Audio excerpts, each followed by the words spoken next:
In this lecture, I'm going to explain how society works, the nature of elite power, and the fundamental nature of the world at a geopolitical and societal level.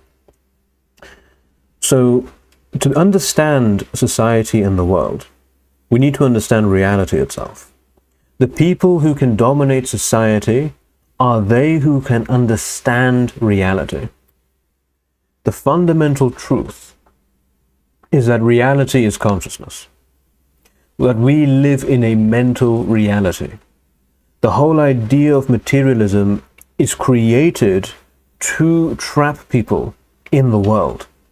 If you believe the entire world is material, that the world is governed by blind immaterial forces, you literally become a slave, right? You lose your agency and power. It's the most damning thing that you can do to a human being, to convince them that they are governed by impersonal, inhuman forces. Because then you just give up. If reality and life is determined by how I am born and my genetics and my society and my place therein, what's the point? You lose everything. The deepest truth of reality is that reality is consciousness, and that we as conscious beings participate in the creative divine process which generates reality. We're not just observers, we're not just participants. We are the fundamental subjects who create reality. So mind creates reality. Objects, things, right, the world itself is created by a process of consciousness. The process of consciousness being focused into a single thing by one single-minded consciousness creates that thing. This is the fundamental mystery. This has been kept secret by two different groups of people for two very different reasons. Right? If you go deep into mysticism, if you go really deep into religion and you truly pursue truth, and you truly pursue philosophy, you will arrive at this truth. This is the perennial philosophy. But conversely, they who rule society also operate by these principles. Politicians, famous celebrities, CEOs, they all live upon these mentalist principles. They might phrase it differently. The mystics will speak about God and love. And knowing this, what we should do is sacrifice ourselves for God.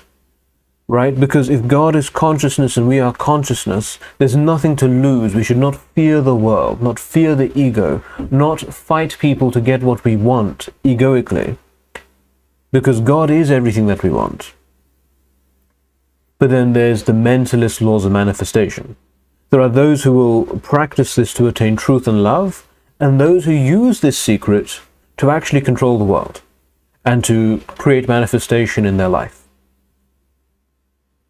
So there are two ways that you can use this if the fundamental truth is that mind creates world. What the mystics teach, what the idea of initiation is into mystery, into deeper forms of living, is that we should then focus on what? On mind, right? If consciousness generates the world, then our focus should be on consciousness, on ourself. We should focus on purifying ourself and purifying our consciousness. Right? As Ramana Maharshi said, the greatest thing that you can do for humanity, the greatest service that you can do for humanity is to awaken. The greatest service that you can give to the world is to serve yourself, which means to realize yourself and to awaken. So you'd think that this should be the way, right? I should focus on selflessness, or rather on the self with a capital S. And the focus here is in consciousness and life and love. But you can flip this around. Understanding this truth of how reality works also allows you to abuse the self-same laws and processes to get what you want. This is the idea of the counter-initiation. This comes from the philosopher René Guénon. He said that many of the elites in society, they practice the inverse of this. Imagine that mysticism and religion is about becoming more and more selfless and more godly. There's a counter initiation which is to become more and more egoic, to become more and more selfish, but using the mental laws of reality so to channel consciousness to actually dominate the world. So the self-same laws give rise both to inner purification, but also to outer domination if they are corrupted. So this is the Faustian idea of selling your soul to the devil. You have soul, right? To sell your soul to the devil, here's the thing. You need to have your soul. The devil's not going to bargain with you if you don't know what your soul is, if you're not a spiritual person. You need to be a spiritual person, to know the spiritual dimensions of reality, to know the truth of consciousness, and then to, knowing the truth, to willfully give the truth up, so to acquire worldly power. That's what's happening here. So we need to understand, how does manifestation work normally? The thing people don't understand is that manifestation is not just about thinking about something, okay? That's not how reality works. It's far too complex. It's the cumulative sum of all the desires you have, all the thoughts you have, all the subconscious processes, even the thoughts running in your cells at a cellular level, all the different states and stations of consciousness, right? Your body, your survival needs, your mind, your emotion, your physiology, your hormones, your desires for love, for family, for romance, for sexuality, for careers, for success, for power, for humanity, right? Your desire that all human beings are happy, or your desire that this group of people is not happy. All of this, the whole thing, including all of your subconscious self, that creates your reality as an entire process. This is why, even many philosophers have not fully tapped into this. Western philosophy has begun to understand this more and more over the centuries. It's understood the idea that mind creates reality, and that there are structures to the world. Even deeper than the physical laws of the universe, there are laws of consciousness. But Western philosophy is still very, very rudimentary in this era, right? Compared to more ancient philosophies, compared to ancient Vedantic philosophy, or Sufi philosophy, or Taoist philosophy. It's very primitive. So this is what people don't understand. And it's not just you have some field of manifestation, but so does every single human being and every being in the cosmos. So the world is going to be the cumulative sum of all consciousness. All consciousness, right? So manifestation occurs when you have single-pointed consciousness. And look, to understand what manifestation is, I'm not speaking about some type of weird supernatural force which governs reality. Consider this right now. I have a thought to grab this glass. I get the glass. How? It's because my thought to get the glass is completely single-pointed. The thought is so intense, it becomes action. The thought literally becomes action when there's no barrier to the thought manifesting. That's what manifestation means. It just means that there's a continuum of thought flowing into action, and that the entire world is process. There's no static world of objects which just exists there. All objects are the objects of the subject. All the objects in our field of perception are the form, the result, the affirmation of perception. Perception is actively creating objects through actions. Not just physical actions, but through all conscious actions, right? So when you have truly single-pointed consciousness towards an object, that thought becomes action. Absolutely. Now, when you understand this, this is where the idea, the Faustian idea, starts to make more sense, okay? What does it mean? This is really a metaphor. So let's say you've realized this law. You actually know how reality works, and that you know that reality is fundamentally consciousness, and it is spiritual. that the spiritual world is more real than the physical. And not only this, but you have realized your spirit. You know that you are consciousness. It's when you take this realization, and what you should do is connect to God, connect to the source of consciousness. Not pursue the world, but pursue God inwardly. But you trade all of that away, instead to pursue more worldliness. Now imagine if you take all of your spiritual desires, consider all of this type of stuff, right? You get rid of your spiritual desire, which is actually most of your desire. The reason why for most of us, we're like, man, I really want a business, I really want 10K a month, I really want this, I really want a six-pack, and it's not manifesting. It's because we actually don't want it that much. You say you want this, you say that you want, money. Do you actually want money? Do you want it even more than you want world peace? Think about that. For most of you, no. No. What we really want is for everyone to be happy. For most people, they are altruistic, right? They want goodness for other people. That's actually what's dominating a lot of our subconscious processes. What we again really want is spirit. We think we want matter. We think we want money and sex and power. We think we want that, but we're not even in touch with what we truly want. And we would actually see that a lot of our consciousness is going into spirit. It's even depression is actually what we want. We want to be depressed with the world. We don't want to be happy with the world. We don't want that. Deep down. Imagine if I took away from you all of your wants and desires for goodness, for transcendence, for God, for humanity. I took away all of your charitable nature, all of your altruistic nature. So all you wanted is me, me, me. I would supercharge your mind by a factor of 10 or 20 or 100. All of that previous thought now just goes into yourself.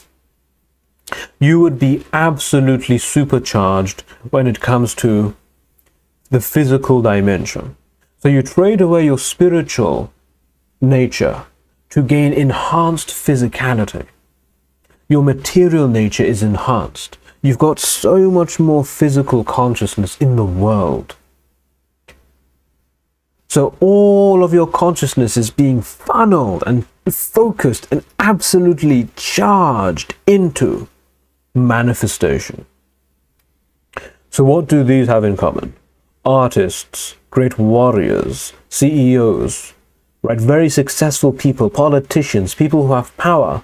Also criminals who do these heinous crimes.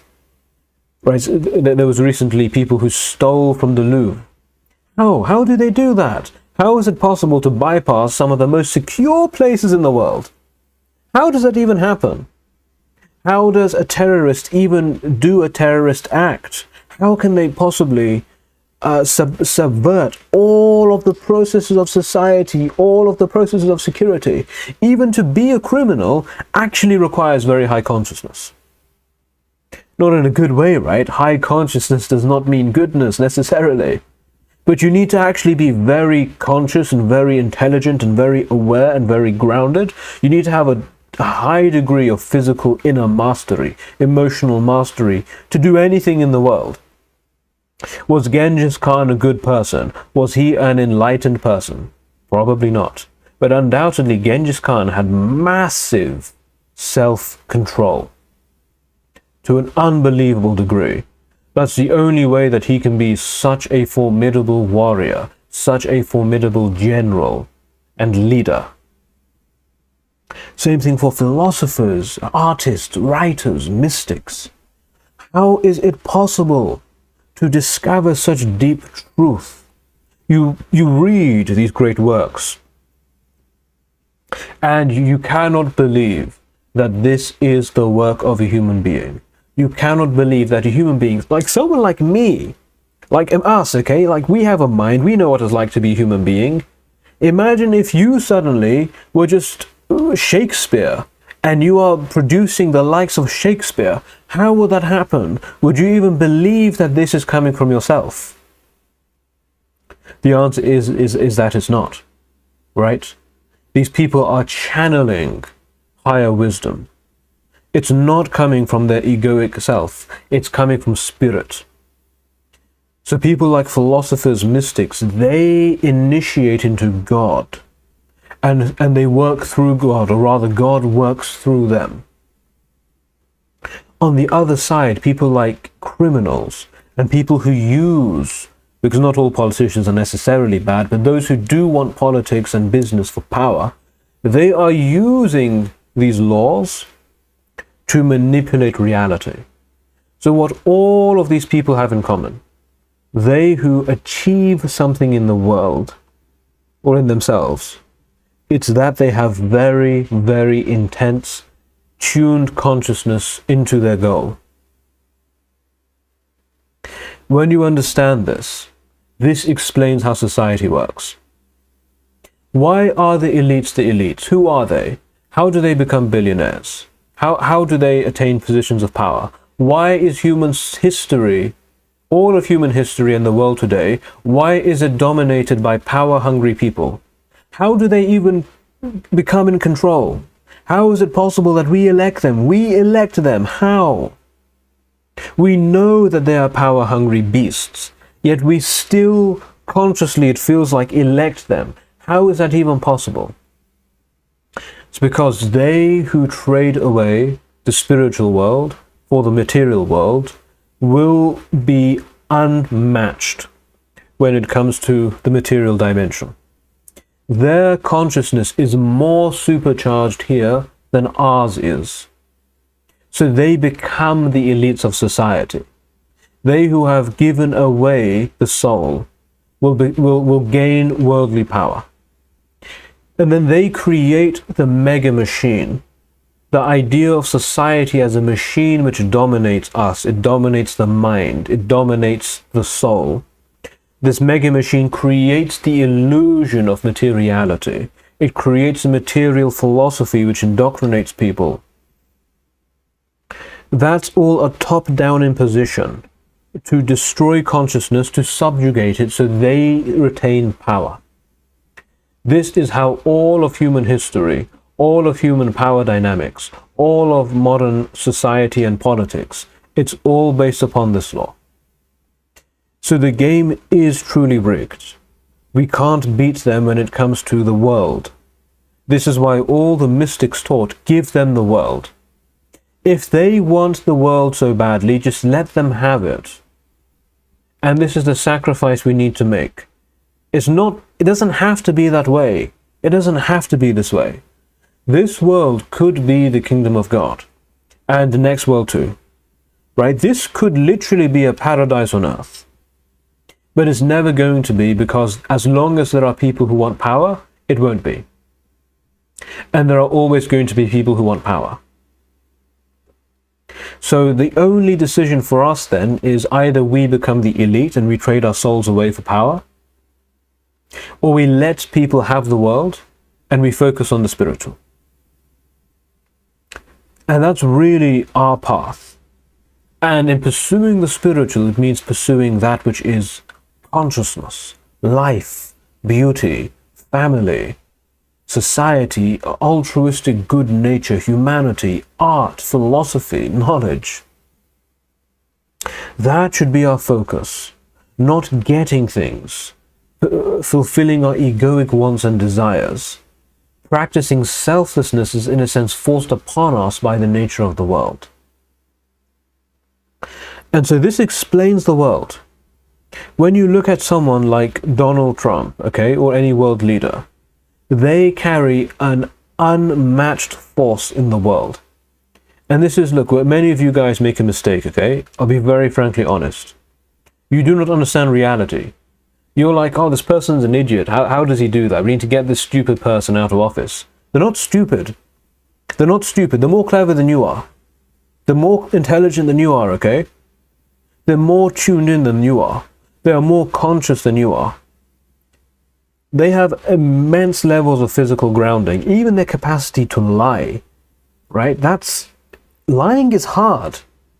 Lying is extremely hard. If you had to carry a lie for 1 week, you had to lie to your family, to your partner, to your friends, you would find it incredibly difficult. Imagine lying for years. Imagine the level of mental strength and control it takes to do that. I'm not saying good, right? But I'm saying that you need to have massive, gargantuan depths of consciousness to be able to do this. You need to have massive consciousness to actually not care about what people think. To not care about people, it's hard to do that. You have to fight against your spiritual nature which wants to be altruistic. You have to actively destroy that. It takes huge reserves of conscious energy to do this. So there's the worldly consciousness, right? This Trump consciousness. And this is why people like Trump dominate the world. Trump channels a level of consciousness into the world that we cannot even fathom. We can never hope to beat Trump in the world because he just wants the world more than we do. However much you think you want the world, you don't want it as much as he does. If you did, you'd be up there with him. The truth is you don't. Not just this, consider the fact that he wants it so much, all of us put together don't want it as much as he does, or the elites do. This is why wealth becomes concentrated in the top 1% of the 1%. They are so intense in their desire for the world, so utterly intense. They accumulate all of the world amongst themselves. They, the 0.1%, literally outweigh the entire rest of humanity in their desire for the world. And they use the mega machine, they use society to stop you from manifesting, to stop you from competing with them. Because they control consciousness, and they keep you unconscious. If we all had consciousness, then we could break the mega machine. We could break and truly change the world. If we had enough consciousness, we could create the paradise on earth, the kingdom of God on earth. But we don't. And in a sense, we never can, because the game is rigged. Not in this world, at least. So this Trump consciousness, but then this Jesus consciousness, Christ consciousness, right? Imagine you do discover your spiritual innate dimension. You discover spirit, consciousness, God. In the same way, look at what happens. Look at the power someone like Trump has in the world. Imagine if you took that power and you put it into spirituality. Can you even fathom the level of goodness and beauty and love that you might be able to create? That's what heaven is. Consider that. That is literally what heaven is. It's channeling all of our being into God, into love. And that field of experience constitutes heaven. And that's why heaven is real. You know that heaven is real when you actually discover yourself. When you discover how powerful you are. How powerful that Spirit of God is inside of all of us. That consciousness, the divine spark inside of us. When you realize God within you, you absolutely realize that, wow, yes, infinite being, heaven is there. That is Christ consciousness. Pure selflessness and love. If we could channel that into the world, we would be living in heaven inwardly, if not outwardly. So this explains how society works. It explains the structure of power. But hopefully it also explains how we should live in the world and how we should navigate these waters.